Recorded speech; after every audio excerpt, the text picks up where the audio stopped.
맨날 다음이라고만 하고. 아빠는 안 보고 있는 것 같으면서도 다 보고 있다, 수아이.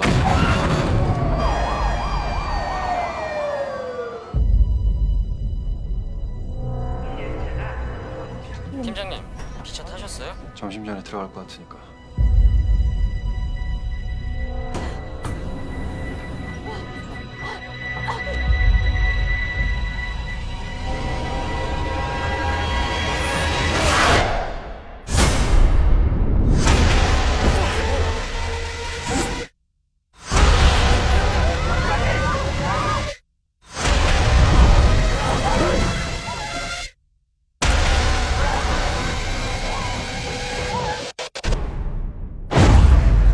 돌았냐 이 새끼야? 현재 대전역에 군대를 배치하여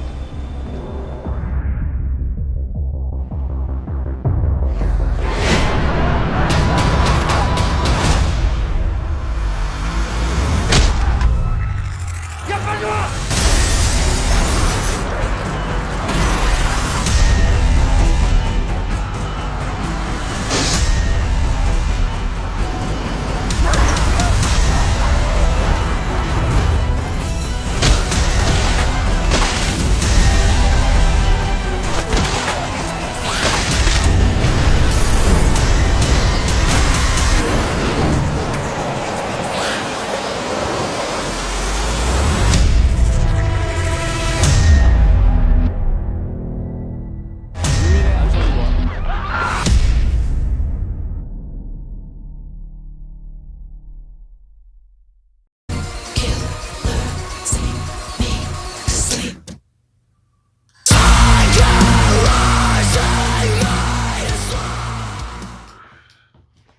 Hello folks, how's it going? Long time no see. I hope you're all well. This is Steve, The Noise. I am back finally for another edition of Horror Noise. Thank you guys for sticking with me for so long. This is my first update in 10 months. Checked the channel last night. Yeah, I got into a line of work, and let's just say the hours were so long I simply just didn't have the time to be able to commit to going ahead with the channel, unfortunately. But that job has now ceased to be, so here I am now, back with you beautiful folks. Miss you guys. So anyway, enough of that nonsense. So today we are doing 2016 South Korean masterpiece Train to Busan, or I remember watching this and it was called Last Train to Busan. I don't know where I got the last bit, but apparently it's Train to Busan. What an absolute iconic and magical South Korean masterpiece. When I speak about this film to friends and family and I mention the synopsis about what it's about, a lot of people look at it and go, how can that be seen as a classic? But trust me, it is. And I know you find people who have seen it, you know exactly what I'm talking about.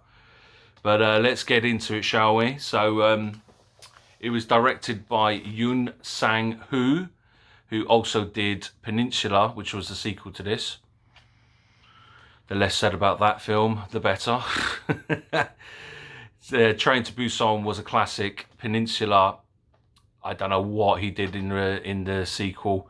It just felt like they tried to go American and they lost all of the character and all of the character building and everything that we loved about this film. They just completely lost in Peninsula. But he's done some other animated films and some shorts, but not much else. So not much else to be known about this guy. When you talk about this film and how well rated and how well regarded it is around the world, Rotten Tomatoes, who I have a bit of an iffy relationship with, but they have rated it as 94%. Now I think that's pretty much where I'll score this film. Obviously I do a category out of 10, but 94%, 100% valid. And this isn't just Rotten Tomatoes just being, you know, OTT with the hype on this film. It is absolutely fucking fantastic. There you go. It's the first time I said fantastic in this. Anyone who's watched my films, my reviews before, know that I'm trying not to say that word. So hopefully that's the last time. But the elephant in the room, we're going to get it out. Get it out already. I don't cry when I watch films. And I certainly don't cry when I watch horror films. This film is only the second film that's ever made me cry. And I rewatched this film last night, and during the notes I was taking, I was blubbering. I had tears streaming down my face, and I'm not talking like a little sort of, you know, a little blubber and a little like, oh God, that really got me in the feels. I was crying. There was tears streaming down my face. Now that tells you everything you need to know about this film and the storytelling, and the way that the South Korean cinematography and the way that they just build these characters up to fall in love with. I've mentioned it before in my review of I Saw the Devil. They make you fall in love with the characters. When was the last time you did that with an American movie, especially a horror? Everyone's forgettable. Everyone's expendable. Everyone dies. You're like, bar the obviously the classic behind me there, and some of the A24 stuff. Sorry, had to go. I can't go one review without mentioning A24. They're the only studio which actually makes you invest and care about the characters. And South Korean, they do it every single film. Parasite, I watched. Heartbreaking. I watched I Saw the Devil. So I'm just looking over there. I just got a recent A1 movie poster of it. I'll do a short video after this as well, and I'll show you all my movie posters, obviously to go along with this classic. But I watched the end of I Saw the Devil with a friend of mine over the weekend, and I was nearly in tears then, right at the end as well. The cinematography and the way that they make you invest and care about these characters is just second to none. South Koreans, man, you guys don't change. You're doing so well. So again, going into it, I'm going to do a non-spoiler review first for the people who haven't seen it.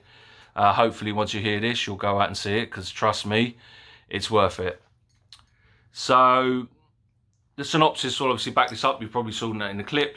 It's a South Korean zombie horror set on a train.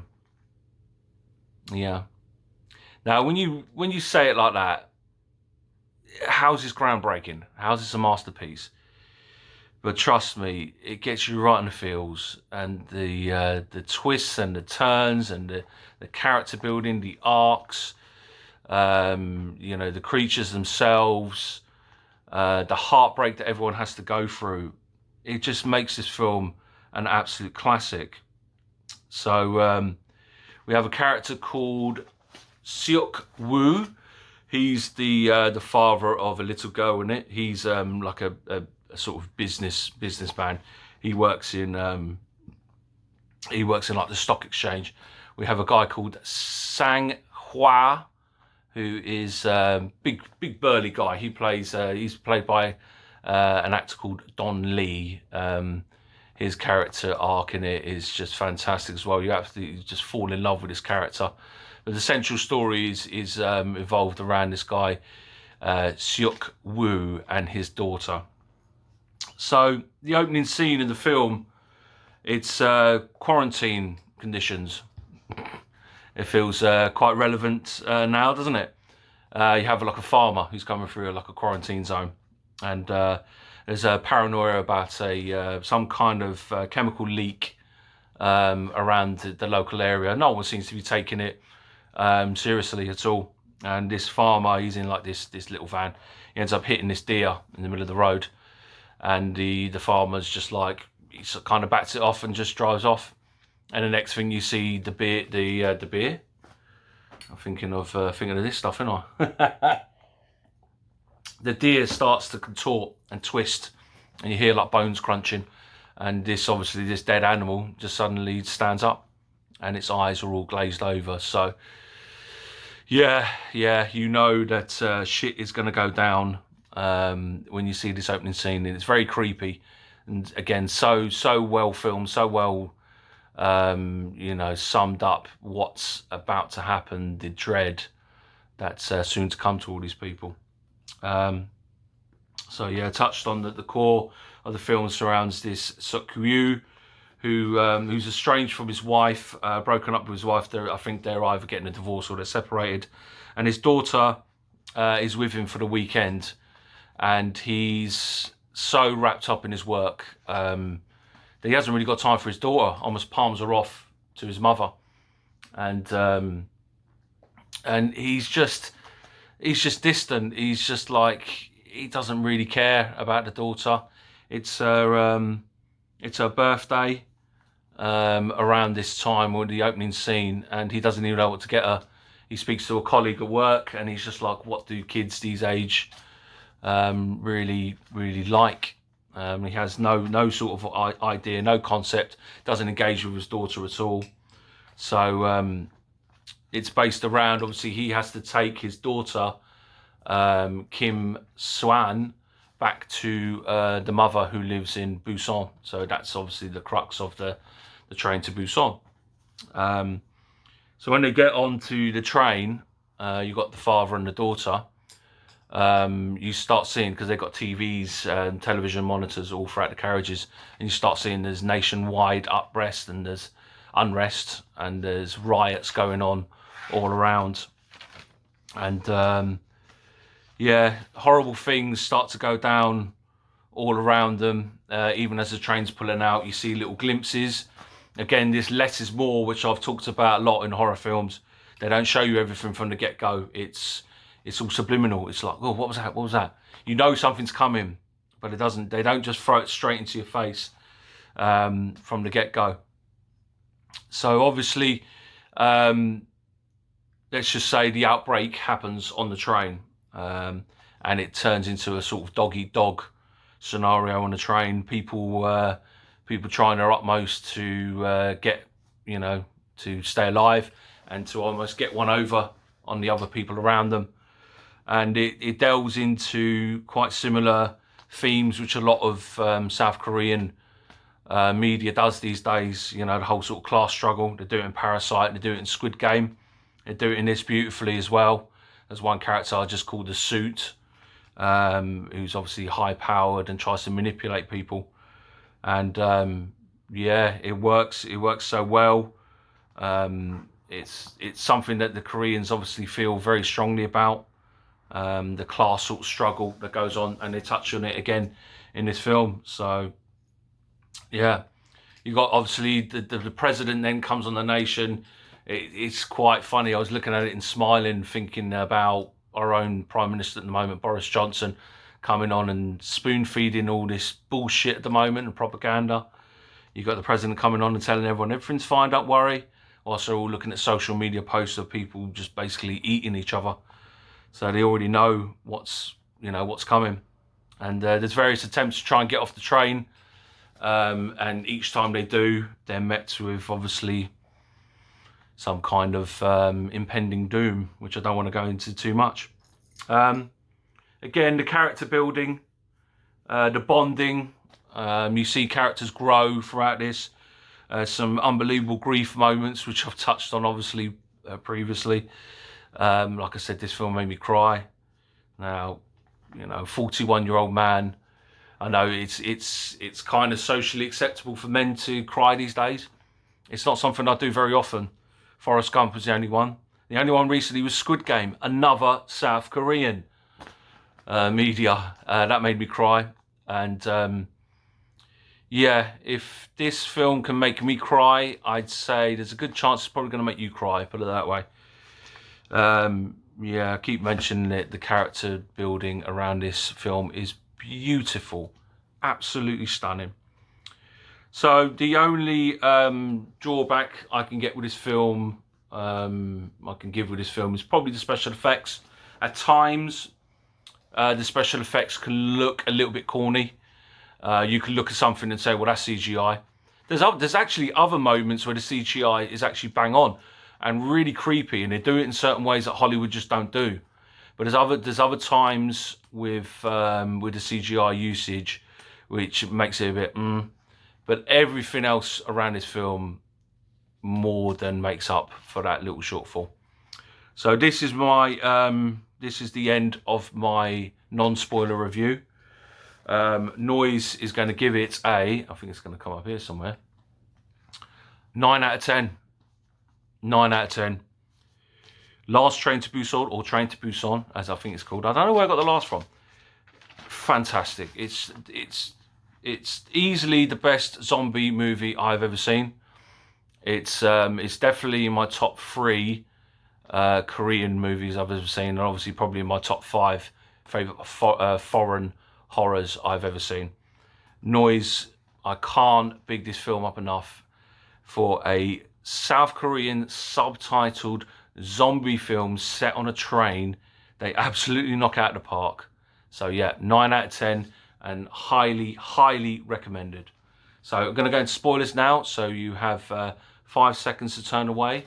If you haven't seen this film, please turn away now. You have 5 seconds.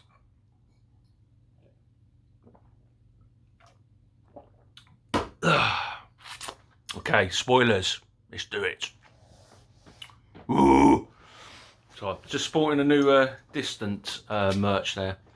Yeah, hope you like. So just going into obviously Seok Woo, obviously the father of the daughter in it. He's highly invested in his work. He's working with the stock exchange. I've mentioned it previously that he got her obviously a Nintendo Wii, thinking that that was a good gift to get her, and then she just looks across the room like that, stares at something, and she already has one, exactly the same model, exactly the same color. So this just shows you from the beginning just how invested this father is in his daughter, and let's just say not much. But what I love about this is his development throughout the film. He sees all of these horrible things going on, and all of these times when he nearly loses his daughter. You obviously got the character Sang Hwa, you know, the big fella, the husband of the pregnant woman in it, and he almost shows him how to be a man, how to be a loving father, and to doubt after, you know, okay, his pregnant wife, but still doubting after his child. And he kind of picks up, almost becomes humble, picks up some fatherly characteristics or tactics from this guy, and it's beautiful. It's a beautiful transition. But so the train is obviously heading from Seoul to Busan, and when they get on the train, we're introduced to a lot of these characters. You know, the ones from the baseball team. We have the 2 old ladies, heartbreaking at the end. Don Lee, big fella, and his pregnant wife Seong Kyong. God, these South Korean names, man. So we're obviously given an early introduction into these people, and just as the train's about to pull out, there's a conductor on the platform who's looking one way, and you just see this dash like that across the screen, just jump straight into the carriage, and yeah, you see the contorting and the twisting and the, you know, as this other little conductor, she's actually on the train, and she's trying to treat this person. And just as the train is pulling off, Kim Siang, that's Suk Woo's daughter, sees it at the corner of her eye, seeing, you know, the conductor who was on the platform getting jumped on. You see all these little, you know, people running down the stairs, all these little skirmishes happening. So you're getting these early little signs, early little telltale signs. And then we get introduced to the little girl. She tries to go to the bathroom, and you hear someone saying that there's a man inside who's acting very strange. They open the door and he's a tramp and he's all that. You straight away you just assume he's going to be infected, but he's not. He's obviously, he's got on the train somehow and he sees what's coming. He's almost like, you know, foreshadowing, telling people what's coming, and because he's homeless, again talking about the class thing, they just dismiss him and think he's a crazy old man. And then we get the, goes back to obviously the person who jumped on the train at first, and she's now attacking the female guard who was trying to help her. And we get the first really crazy, awkward, but scary scene where she's just chewing on this female guard's neck, and they sort of stumble through the carriage, all the baseball teams at. And they all sort of sit there like laughing and smiling and joking. So what the hell's this?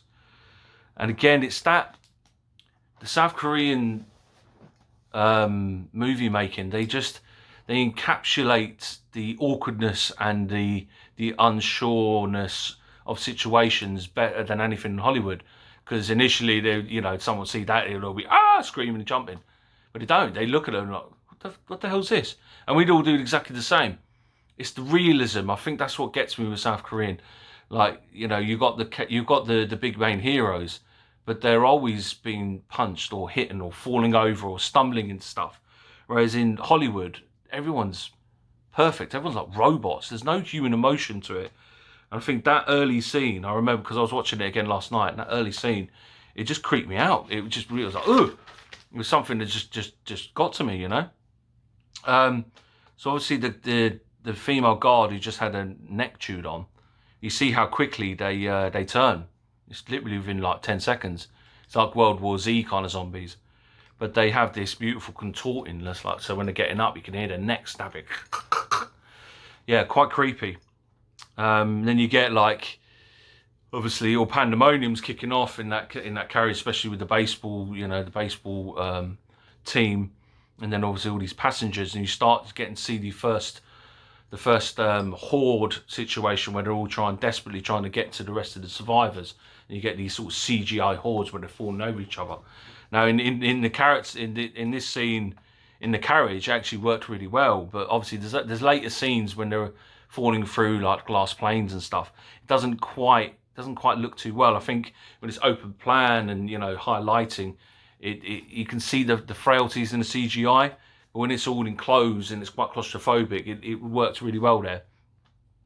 So after the sort of CGI hordes and that, we have obviously all pandemonium's breaking out, and we get a few moments where the survivors are trying to block out the glass doors so that the infected can't see them, and they put up like water and loads of paper and stuff, and that seems to hold them at bay.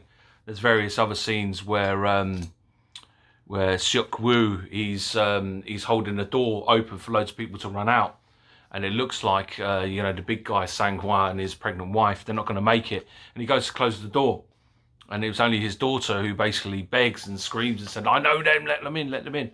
He lets them in the last minute, and that's when sort of Sang Hwa calls him out, calls him a selfish prick for it, and it's the first time you kind of see Seok Woo being called out for his selfish actions. Really, it's a kind of recurring theme, and then this is where you see his dynamic change. So Seok Woo gets a call from his mother, who was obviously the one he was palling his daughter off to, and she's just basically saying that I love you and look after that little girl, and you can hear her slowly turning on the phone, and there's various other people in the carriage as well. They're getting phone calls, and you can see them all horrified. So this thing, whatever it is, it's taken over the entire Korean peninsula. Maybe that's where they got the name for the sequel from. There you go. So yeah, it's a race against time at this point. It's everywhere. For everyone, from obviously Seoul, where they just came from, So as they're slowly going through, I didn't know that they obviously did this in South Korea, but obviously in the train network over here, if you're on a fast train, it will always slow down when it gets to the platform, and you see this interesting dynamic where obviously the whole time they're going high pace, they're going hundreds of miles an hour, and then when they come up to certain platforms, they'll slow down, and just as they're slowing down, you'd see all the infected trying to jump on the train and trying to get at them. It's it's quite horrific. Like, the isolation. Imagine being on that train, and literally every time you hope and pray that there's going to be some kind of hope when you get off a station, no, there's no hope. There's no hope. As a metalhead, so yeah, I kind of dig that. No hope. So again, touching on the character building, obviously Seok Woo, he's obviously portrayed as this selfish person, and the daughter even kind of picks up on it. She's talking with Sang Hwa, the big fella, and the wife, and she's pregnant, and she's obviously got the pregnant belly. Little girl's touching her belly, and even the Sang Woo's calling her dad selfish and a little bit of a prick, and she kind of agrees, and it's quite a sad moment that a little girl like that would reach out to perfect strangers and almost side with them, criticising her own father. But it shows what this man, what he's done to this little girl. She feels betrayed, and she feels left behind by him. So Suk-woo, as he's obviously a businessman and quite successful, starts to call in like favors when they're supposed to stop at a train called I'm going to try and pronounce this, Daejeon. See, it sounds French, but Daejeon.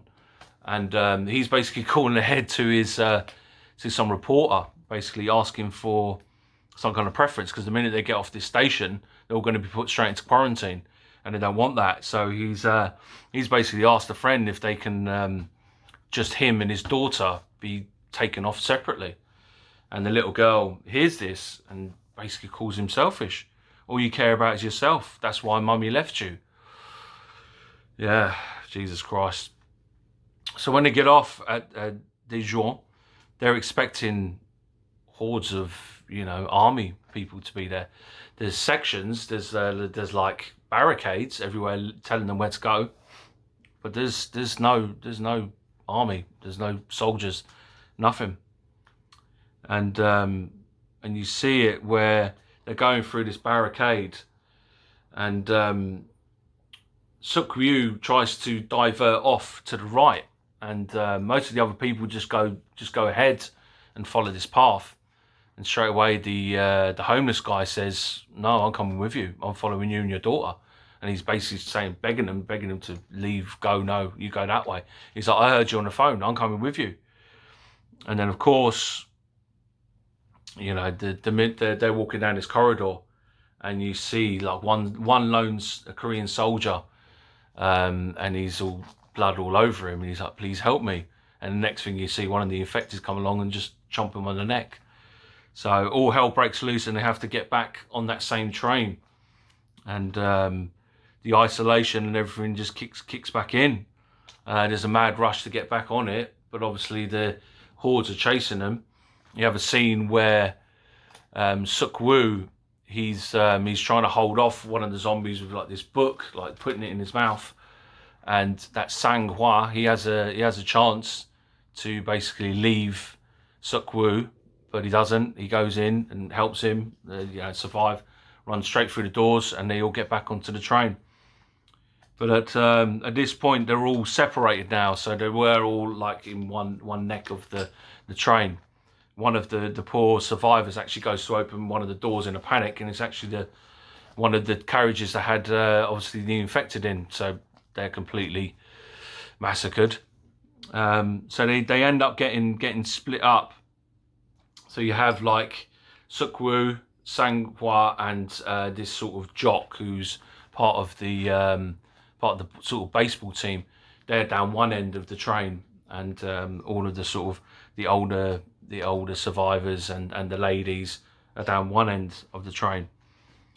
So this is when it turns into sort of cat and mouse, where obviously the guys, they need to try and get to their women, get to their loved ones, get to their wives, get to their kids, and they have to obviously work their way through 3 or 4 carriages full of infected. And they find obviously there's little tactics when they go through the tunnels.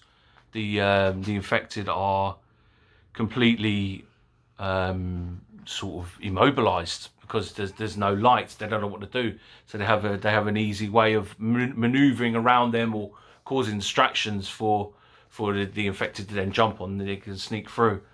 So this is the time of the film when the actual intensity and it actually gets a bit scary,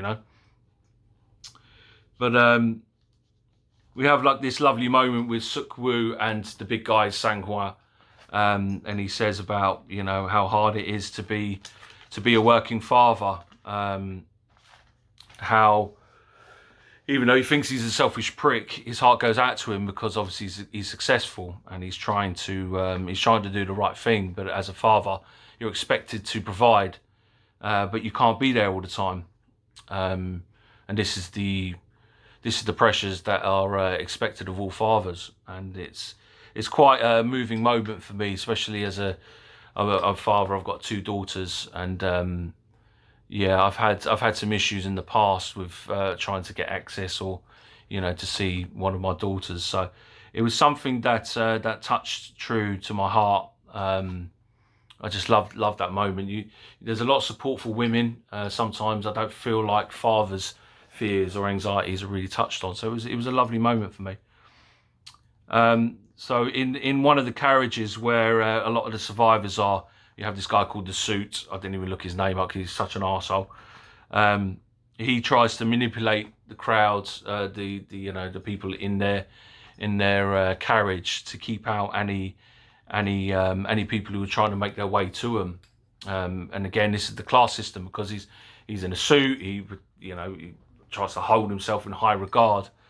They all sort of go along with it, and he's easily manipulates them, and it's it's something that the South Koreans do a lot, but it's quite upsetting to see how easily these people are manipulated and turn on each other in moments of crisis, So then we get a scene where they obviously send the guys basically make it to the survivors in this carriage, but they end up throwing them down into like a storage, like where they keep all their cases and stuff, because they didn't want them in the same carriage as them.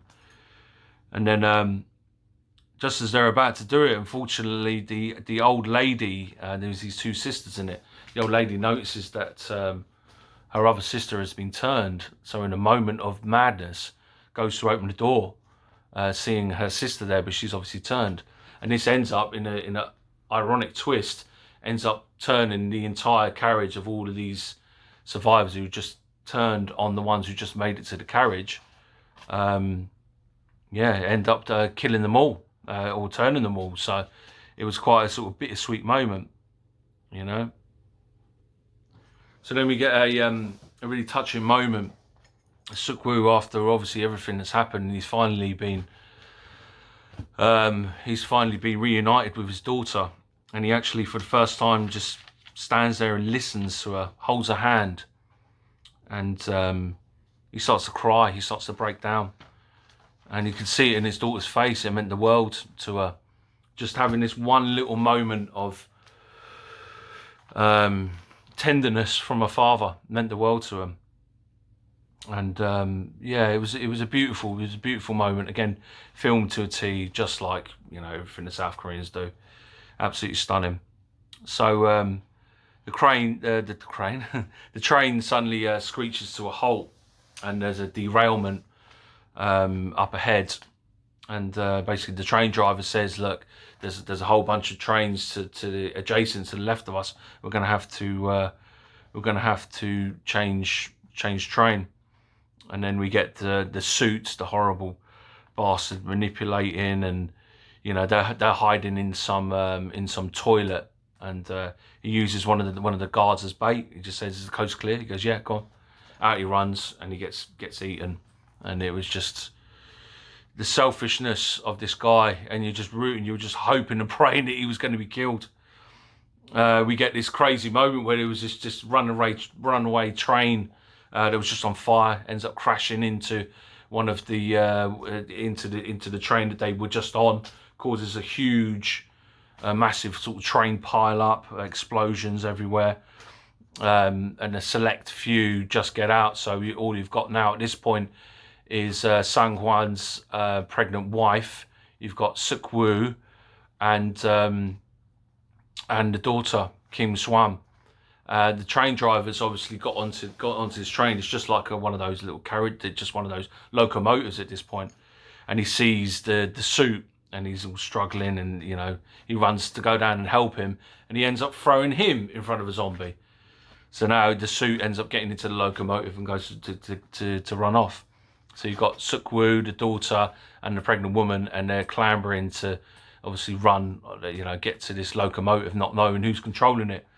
And then we get, oh my God, the most visually amazing scene in the whole film. You get like one zombie who's just holding on to the back of the train like that. Another zombie jumps on the back of him. Another one, and you get, in the end, you get probably about 100, 150 zombies holding on to the back of the train, as the train's going down the track and you see it. It didn't look like CGI to me. It looked real.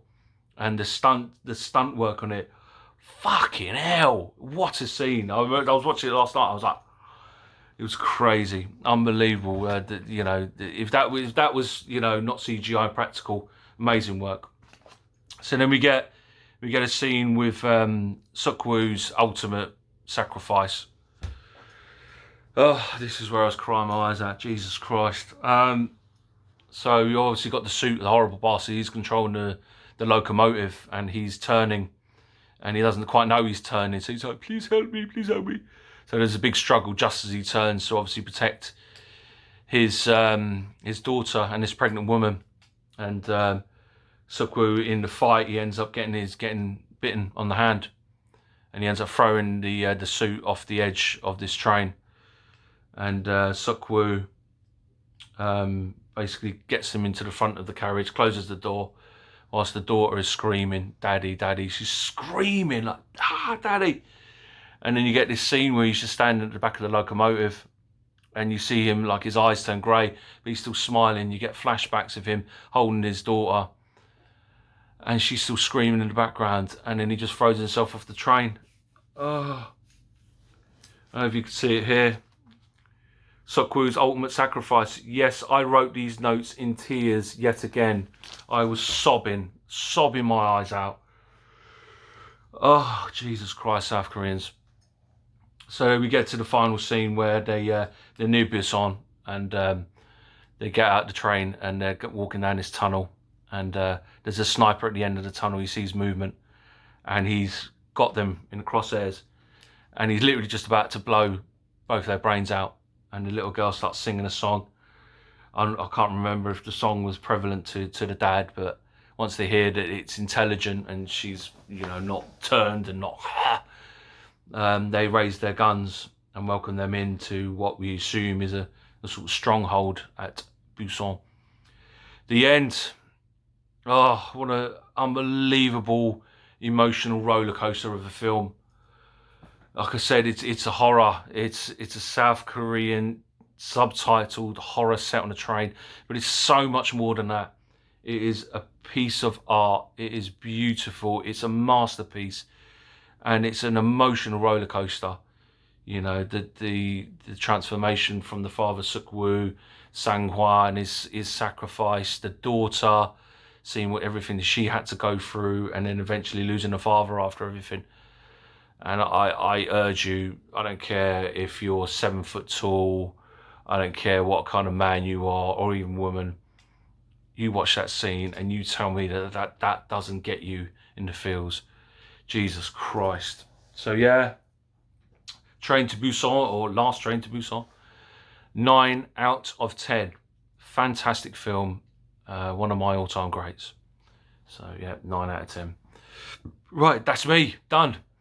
Steve Noyes back with another edition after 10 months. I'm going to try and keep up with some more, and yeah, I'll see you guys again very soon. Hopefully within maybe the next week and a half, I shall be doing another one. Until then, stay safe, take care, much love. Love ya.